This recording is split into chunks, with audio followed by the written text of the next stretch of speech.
Bienvenue sur TV7, votre chaîne locale, pour un nouveau numéro de 7 en live découverte. Aujourd'hui, nous accueillons une jeune fille qui n'en est pas à sa première prestation devant des caméras, puisque Claire Faravarjo a participé à la saison 2 de l'émission The Voice sur TF1. Ce petit bout de femme, qui nous vient de Kielstedt dans le Bas-Rhin, a commencé la guitare vers l'âge de 11 ans, puis s'est découvert un talent pour le chant. Depuis la diffusion de ce programme très médiatisé, Claire continue son bout de chemin et s'est créé son propre univers musical autour de morceaux en français mêlant des influences pop-rock et folk. Sa voix douce, pure et originale devrait bientôt figurer sur son premier album, sur lequel elle travaille beaucoup avec les musiciens qui l'accompagnent. On retrouve sans plus attendre la jeune Claire sur la scène du Grillen.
Alors j'ai commencé la guitare quand j'avais 11 ans.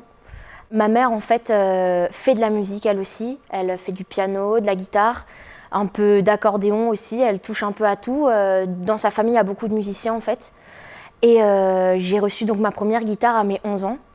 Et ma mère m'a tout de suite lancée dessus en m'apprenant les accords de base. Et j'ai plus quitté mon instrument en fait. J'ai commencé à en jouer et c'est resté comme ça très longtemps. Et puis après, quelques temps après, j'ai commencé le chant. Bon, je chantais déjà, mais voilà, dans ma salle de bain plutôt qu'autre chose. Et j'étais une fois à une fête avec des amis. Et puis j'étais dehors avec ma guitare et puis j'ai commencé à chanter. Et on m'a dit bon bah c'est plutôt pas mal, tu devrais te lancer, tu devrais faire quelque chose. Et puis j'ai commencé à faire mes premières vidéos sur YouTube vers mes 13-14 ans. À partir des premières vidéos YouTube, j'ai reçu des commentaires qui venaient d'un peu partout dans le monde en fait, parce qu'on a fait une première vidéo donc, de Foster the People, de Pumped Up Kicks. Et en fait, c'était assez dingue parce que j'étais chez moi le matin et puis Chaque matin, je me levais et je voyais 10 000, 20 000 vues, 30 000, 40 000. Et en fait, ça a atteint, je crois, quelque chose comme 170 000 vues. Et c'était ma première vidéo, donc c'était quelque chose d'assez dingue. Et c'est vrai que les gens avaient l'air ça avait l'air de leur plaire. Donc je me suis dit que j'allais continuer. Alors j'étais au stage de musique de Schirmeck, à savoir que c'est un stage qui est uniquement pour les instruments. Et j'y suis allée avec ma guitare et j'ai commencé donc en tant que guitariste. Et puis le deuxième ou troisième jour, il y a quelqu'un qui est venu me voir et qui m'a dit « Écoute, on a besoin d'une chanteuse pour American Boy de Kanye West et Estelle, dans une version un peu jazzy ». Et j'ai terminé le stage donc sans être une élève guitariste, mais plutôt en chant. Et monsieur Michel-Yves Kochman, qui là-bas est intervenant, donc guitariste, m'a dit « Écoute, ce que tu fais, c'est pas mal. Pourquoi pas t'inscrire aux auditions de The Voice ?» The Voice, c'est pas seulement ce qui se passe là-bas, c'est ce qui se passe aussi après. C'est une aventure qui est très riche en connaissances. On rencontre des gens qui sont absolument magnifiques. Et surtout, apprendre la musique professionnellement. C'est-à-dire que là, moi j'étais dans ma chambre, j'avais ma guitare, et passer comme ça sur un plateau télé avec des ingénieurs du son, des musiciens professionnels, voilà, c'est super. Et une fois qu'on sort de ça, c'est des contacts, c'est des scènes, et voilà.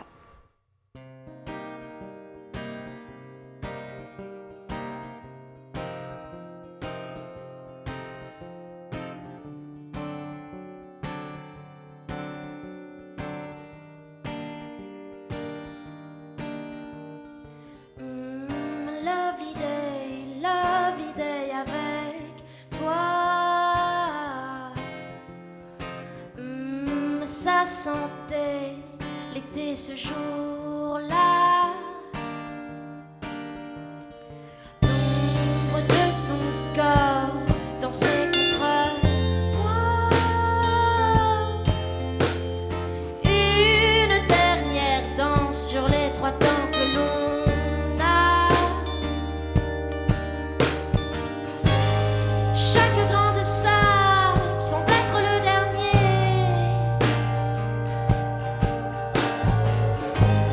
Dans un monde idéal, s'il s'habillait, château dans les dunes, sous des soleils couchants.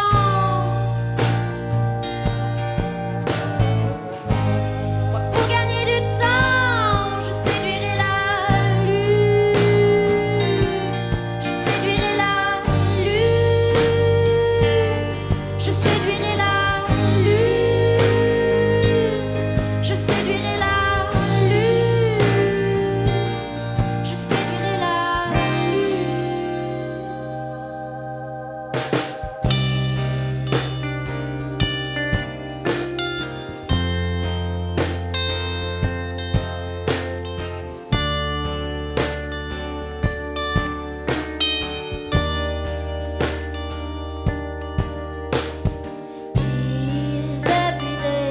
every day avec toi.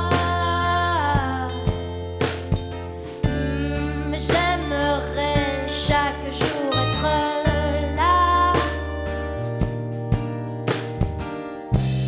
L'aiguille a fait son temps, viens valser chez moi.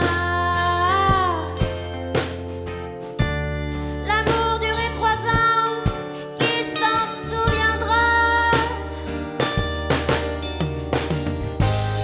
Chaque grain de sable semble être le dernier. Dans un monde idéal, s'il s'habillait,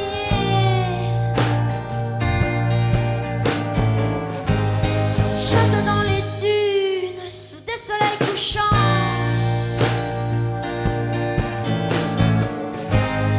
Pour gagner du temps, je séduirai la lune. Je séduirai la lune.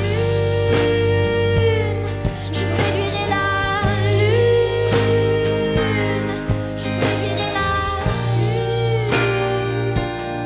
Je séduirai la lune. 2 minutes, un instant, je séduirai la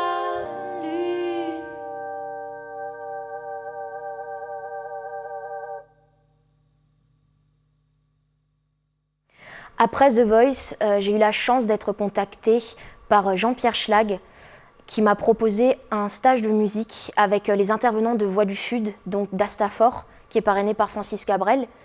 Et j'ai eu la chance là-bas de trouver et de rencontrer une personne qui m'a beaucoup aidée, qui s'appelle Marc Estève. C'est un auteur.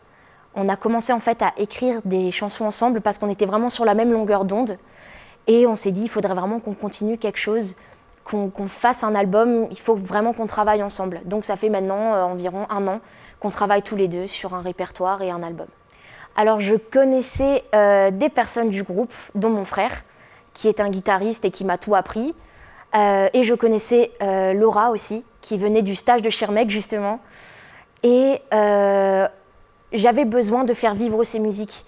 J'avais besoin de pas seulement être seule avec mon micro et ma guitare. J'avais besoin vraiment que tout ça prenne vie. Et j'ai demandé donc à Laura, je lui ai dit écoute, voilà, j'ai entendu que tu aimerais bien monter un groupe de musique. Et elle m'a dit bon, alors je connais Ben qui est un super batteur et Katia qui est une super bassiste. Donc on a commencé notre première répétition, le feeling est tout de suite passé. Ils ont compris où il fallait que le projet aille et puis voilà. Alors mon univers, ce serait plutôt de la pop folk qui fait assez rêver, des paroles un peu écorchées qui me décrivent tout simplement. Alors le projet qu'on a avec les musiciens, c'est avant tout de trouver des dates, de trouver des concerts pour commencer à se faire connaître. Et en parallèle, j'ai le projet qui se passe avec Marc Estève, qui lui vient de Toulouse, donc c'est un peu plus compliqué. Et on est tous les deux en train de travailler aussi sur l'album tous les deux, en fait, pour ficeler les mots, surtout la composition. Et on est en train de trouver une maison de disques et tout ce qui viendra ensuite.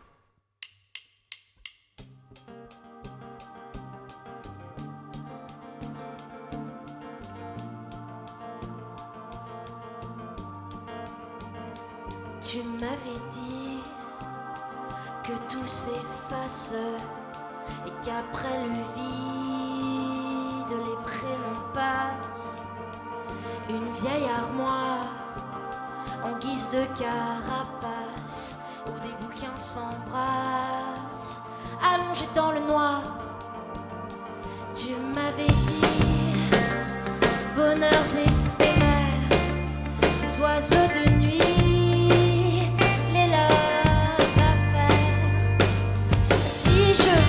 Tout ce que tu dis, je voudrais bien te suivre jusqu'à la mort, jusqu'à la mort. Si la nuit m'empêche de dormir, si ton regard m'empêche de m'enfuir, est-ce que j'ai tort? Dis-moi, est-ce que j'ai tort? Tu m'avais dit, l'amour est une montagne et qu'après le journée au lit, réveil à minuit, un petit tour dans la ville, c'est fait pour oublier l'ennui. Si je crois tout ce que tu dis, je voudrais bien te suivre jusqu'à la mort, jusqu'à la mort. Si la nuit m'empêche de dormir, si ton regard m'empêche de m'enfuir, est-ce que j'ai tort? Dis-moi, est-ce que j'ai tort?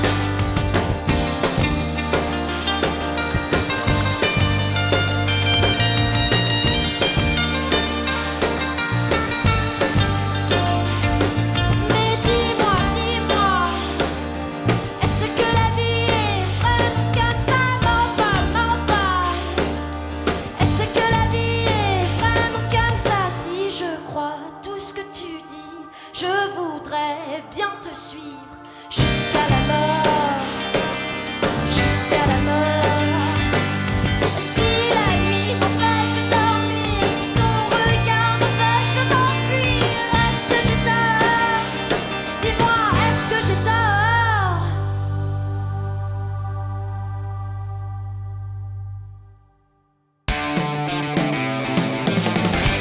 Voilà, vous avez pu découvrir aujourd'hui l'univers de Claire Faravarjo. Elle cédera sa place au groupe Sphère Primaire dans notre prochaine émission. Soyez donc au rendez-vous et en attendant, salut!